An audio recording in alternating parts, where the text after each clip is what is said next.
আল্লাহকে ভয় করো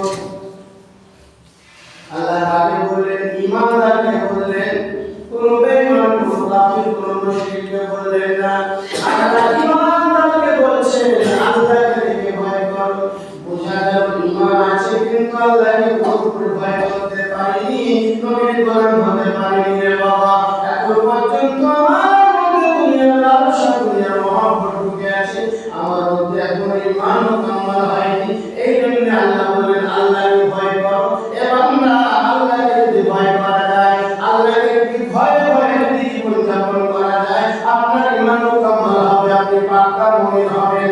আর মোটা আপনার ঈমানি হালাত হবে, আমি আপনি জান্নাতের বাসিন্দা হব।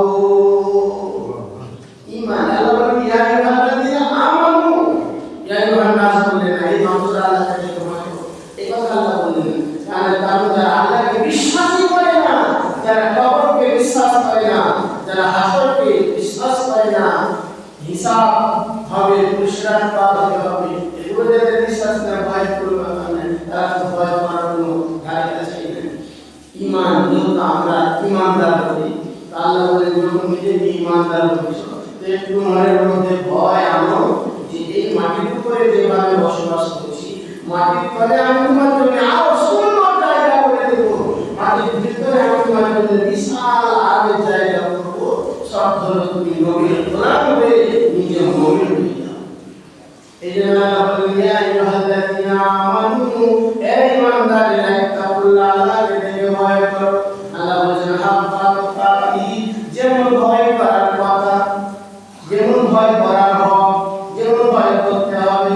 সবাই বলে আমি আল্লাহকে দেখে ভয় করি, বলে বাবা আল্লাহকে দেখে যদি ভয় করি তখন পর্যন্ত আমার ধরতে পারি না। আর বলছি মুখকে দেখে ভয় করি, বাটপারি কথা বলো না, তুমি মুখকে দেখে যদি ভয় করতে, তাহলে মসজিদ তুমি 5 ওয়াক্ত বেশি নামাজ আদায় করতে। বোঝা যাচ্ছে তোমার বাটপারি কথা, তুমি আল্লাহকে দেখে ভয় করো না, তুমি আল্লাহকে দেখে ভয় করো না, তুমি মুখকে দেখে ভয় করতে এখনো পারোনি। এখন পর্যন্ত তুমি মনে করছো দুনিয়ায় আমার সব, দুনিয়ায় আমার মধ্যে শরমের জায়গা, এ বাটপারি কথা আল্লাহর কাছে চলবে না। এই জন্য আল্লাহ বলে হাক্কা তুকাতিহি, যেমন ভয় করার উপযুক্ত সেইভাবে ভয় করো। এর মানে আমরা বলছি আল্লাহকে দেখে ভয় করি, আল্লাহ একমাত্র কাউকে ভয় করি না, আর আল্লাহকে ভয় করি। এ বাবা তুমি যদি আল্লাহকে ভয় করবে, তোমার সব নামাজটা কি করতে পারলে না, আল্লাহকে ভয় করার কথা বলছো। বাটপারি সব কাজ ছাড়তে পারলে না, আল্লাহকে দেখে ভয় করছো। মা বাবার সেবা করতে পারলে না, আল্লাহকে দেখে ভয় করছো। পাড়া প্রতিবেশীকে জাগিয়ে জাগিয়ে তুমি ব্যস্ত করে দিলে, আল্লাহকে দেখে ভয় করা কাকে বলে? আল্লাহ তোমাকে মারতে আসবে? আল্লাহ সেই দিন বুঝাবে যেদিন যাবে তুমি পড়ে মাটির নিচে যাও, বুঝবে কতটা তুমি বুদ্ধিমান ছিলা, তোমার বুদ্ধি মগজ কতটা ছিল, আল্লাহ সেদিন বুঝাবে। আজ তুমি বিশাল বুদ্ধিমানের কাজ করো, মানুষকে কষ্ট দাও, আল্লাহর মসজিদকে ফাঁকা রাখো, মা বাবাকে কষ্ট দাও, পাড়া প্রতিবেশী কষ্ট দাও, আলেমের দিনেদেরকে কষ্ট দাও, ওয়ারিসাতুল আম্বিয়া, এই আলেমের দিনেদেরকে কটুবাক্য বলো, সেদিন বুঝতে পারবে। আল্লাহ বলেন হাক্কা তুকাতিহি, আরেকটা আয়াত পরে বলেছিল ওয়ালা তামুতুন্না, হে বান্দা তোমরা মরিস না। আল্লাহ বলেছেন মরিস না, ওয়ালা তামুতুন্না, তোমরা মৃত্যুবরণ করিও না, মরিও না, ইল্লা আনতুম মুসলিমুন, যতক্ষণ পর্যন্ত পুরোপুরি মুমিন মুসলমান না হয়ে যাবে ততক্ষণ পর্যন্ত তুমি মরিও না। এ বাবা আমরা তো সবাই এখানে মুসলমান, কিন্তু আল্লাহ একবার ঈমানদারকে বলছেন, একবার মুসলমান হতে বলছেন, তাহলে ব্যাপারটা কি বুঝতে হবে? মুমিন হতে প্রথম পর্যন্ত হওয়া যায়নি, মুসলমান আমরা পুরোপুরি হতে পারিনি। এই জন্য আল্লাহ বলেন পুরোপুরি মুসলমান হয়ে যাও, পুরোপুরি মুমিন হয়ে যাও। মুসলমান কাকে বলে? আল মুসলিমু মান সালিমাল মুসলিমুনা বিয়াদিহি ওয়া লিসানিহি, মুসলমান তাকে বলে যার জবান দ্বারা, যার হাত দ্বারা কোন মুসলমান আঘাত পাবে না, সে হলো মুসলমান। আজকে আমাদের চেষ্টা হলো ইহুদিকে কি করে অপমান করব, এই আমার আব্দুল করিম চাচাকে কি করে অপমান করব, এই আব্দুল রহিমকে কি করে অপমান করব, কি করে তার বুঝে ছড়াবো, কি করে তার পরনিন্দা করব, কি করে তাকে ঠকবো। আমার পাশে এক গরিব ব্যক্তি আছে, কি করে আমি তাকে একটু তার জায়গাটায় আঘাত দিয়ে পাঁচিল দিয়ে ঘিরে দেব।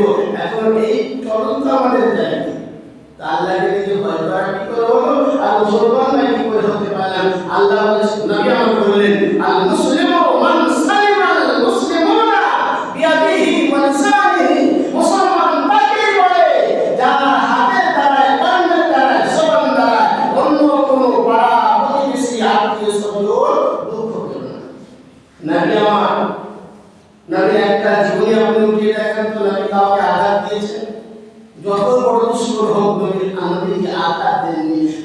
দুশমনের সঙ্গে এমন মহব্বতের কথা বলেছে, এমন মহব্বত দেখিয়েছে, ও দুশমন নবীর মহব্বতে পাগল হয়ে ইসলাম গ্রহণ করে কালেমা পড়ে মুসলমান। আজ আমাদের আদর্শটাও কি আমরা নবীর দিওয়ানা, নবীর পাগল, নবীর মানি, কিন্তু নবীর মানা কাকে বলে? নবীর মানা বলে নবীর আদর্শ মানো, নবীর সিরাত মানো, নবীর যে লাইন তোমাকে বলে দিয়েছে সেই লাইনটার মতো চলবে।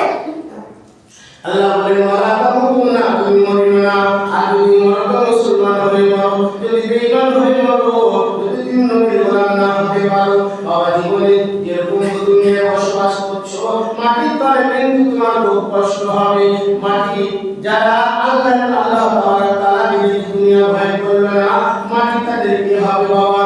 এমন চিপে ধরবে, হাদিস শরীফের মধ্যে এসেছে, ডান পাশের হাড়গুলো বাবা বাম পাশে চলে যাবে, আর বাম পাশের হাড়গুলো ডান পাশে চলে আসবে।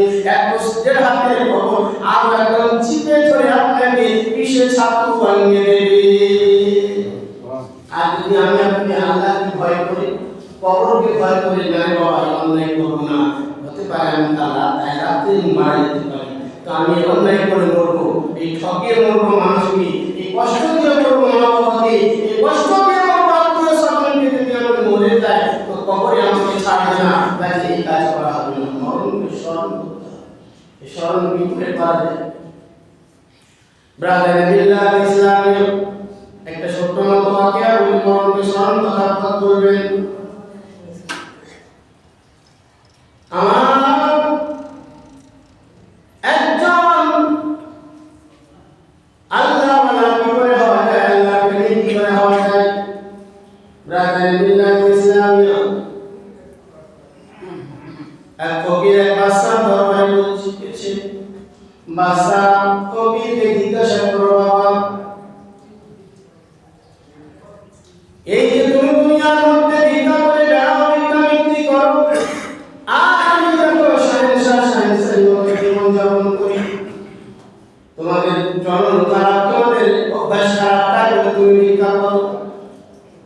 বাদশার ফকির বলে, বাদশাহ আল্লাহ এই মহামারী এই গল্পটা কতক্ষণ পর্যন্ত, যতক্ষণ পর্যন্ত আপনি জীবনে বেঁচে আছেন আপনার মাথায় তাজ না আছে, আপনি যখন মারা যাবেন আপনার তাজ না থাকবে না।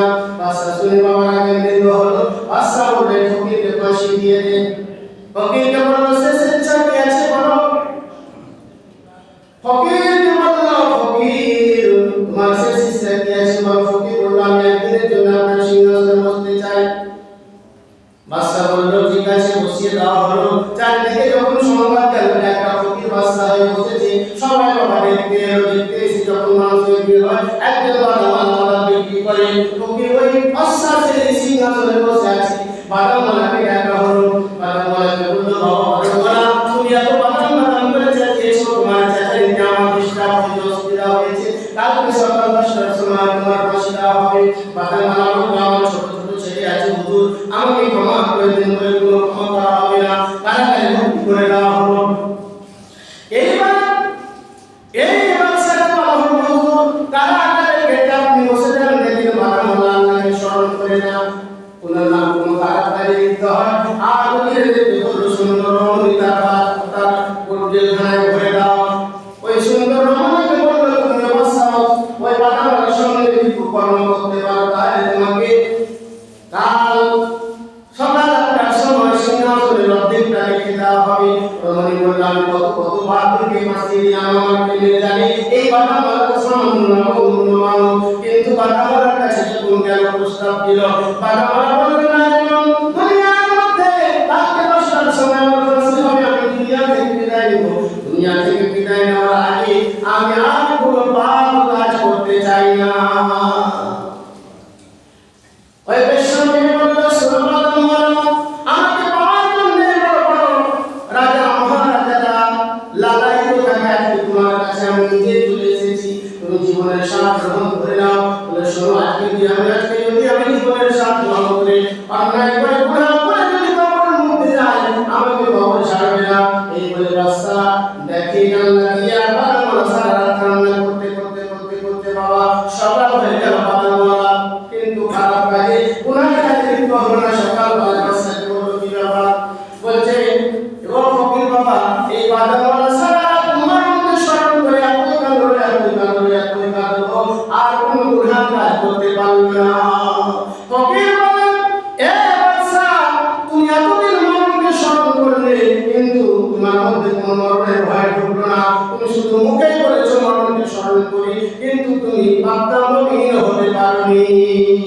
আর এক রাতে মরণকে স্মরণ করে এই বাদামওয়ালা ইমানদার হয়ে গেল, তাই বাদামওয়ালাকে ছেড়ে দেওয়া হলো, ফকির করে ছেড়ে দেওয়া হলো। তো ব্রাদার বলতে এটাই চেয়েছিলাম যে মরণকে আমরা স্মরণ করি, এ কথা মুখে বলি কিন্তু বাস্তবে আমরা করি না। বাস্তবে যদি করতাম তাহলে আজান হচ্ছে মাত্র মসজিদে, কেমন করে আপনি নিজের কর্মে লিপ্ত থাকতেন? যে কর্ম আপনার কবরে যাবে না, যে কর্ম আপনার সঙ্গে যাবে না, আপনার সঙ্গে যাবে এই দিনটা। আজকে হচ্ছে আপনার শাবান মাসের 15 তারিখ, শবে রাতের দিন। এরপরে আসছে মাহে রমজানুল মুবারক। এই মাহে রমজানুল মুবারকের ফজিলত কত জানেন? প্রচুর ফজিলত। প্রস্তুত থাকেন আমরা যেন সবাই যেন মাহে রমজানের রোজাকে পালন করতে আল্লাহ যেন আমাদেরকে তৌফিক দান করেন। আল্লাহুম্মা।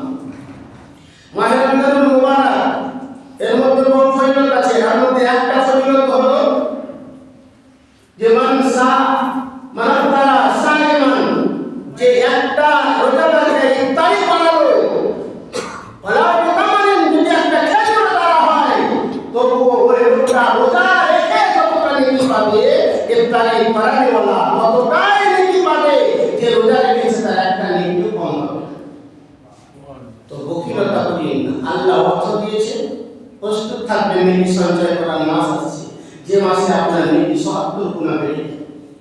আল্লাহ তাআলা আমাদেরকে ধন দৌলত দিয়েছেন বাবা, এই ধন দৌলত আপনিও নিয়ে যাবেন, আপনার বাপ দাদাও নিয়ে যাবেন কবরে, রেখে গেছে এই দুনিয়াতে, আপনিও রেখে যাবেন। সঙ্গে যাবে আপনার নেকি, আপনার আমল, আপনার কর্ম, যেটা আপনি আমি করব। এটাই আজ একের পর এক আমরা এখান থেকে চলে যাচ্ছি একদম নিঃসংবাদ দেশে, নীরব নগর যার নাম, যেখানে কোনো রকমের চেঁচামেচা নাই, কোনো সংবাদ আসে না, যেখানে কোনো রকমের কোনো আপনার খোঁজ খবর আসে।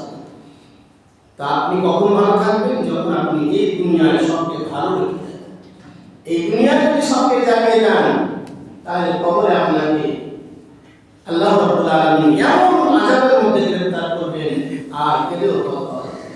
আল্লাহ তাআলা যেন আমাদেরকে আমলে সালেহা করার তৌফিক দান করেন। ওয়া মা আলাইনা ইল্লাল বালাগুল মুবিন। আসসালামু আলাইকুম ওয়া রাহমাতুল্লাহি ওয়া বারাকাতুহু।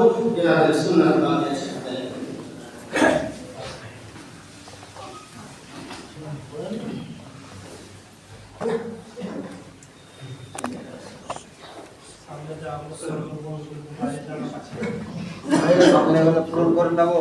সামনে চলে আসেন, বাইরে সেটা বছর এদিকে বেকার শুধু ফাঁকা রেখে লাভ আছে।